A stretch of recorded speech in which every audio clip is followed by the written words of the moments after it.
31 डिसेंबर म्हटले की पार्टीकडे कल भरपूर असते, पण यंदा आस्था रोटी बँकेतर्फे मसाला दूध व केळी बिस्किट वाटप करण्यात आले आहे। सोलापुरातील कुंभारबेज चौकात जय भवानी शाळेच्या जवळच्या बाजूला दूध आणि केळी बिस्किटे यांचे वाटप करून या भागात करून खाणाऱ्यांची संख्या जास्त आहे। महिला वर्गही कष्टाची कामे करून उदरनिर्वाह करतात आणि त्या तुटपुंज्या पैशात घरातील करता प्राथमिक गरजही पूर्ण होऊ शकत नाही, परंतु तोच पैसा दारूवर उडवला जातोय। सोलापुरात दारूबंदी करण्याचे नियम हे वेदा इतकं जुने आहेत।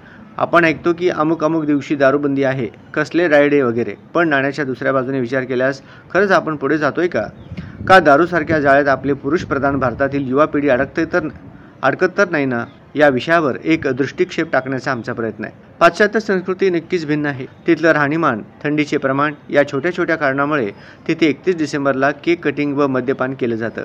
पण आपल्या प्राचीन संस्कृतीत आपण येणाऱ्या पाहुण्यांची असो वा प्रत्येक क्षणांचे स्वागत आपल्या संस्कृतीत औक्षण देवाबत्ती सुवासिक बत्ती जाळून केलं तर नक्कीच फलदायी ठरेल। यावेळी प्रमुख पाहुणे यांनी आपल्या लोकांना व्यसनमुक्त व्हावे म्हणून संदेश दिले व आस्था रोटी बँकेचे कार्य खूप महत्त्वाचे आहे, जेणेकरून लोकांपर्यंत जनजागृती करण्याचे काम आस्था रोटी बँक करत आहे, असे आपल्या मनोगतामध्ये म्हणाले।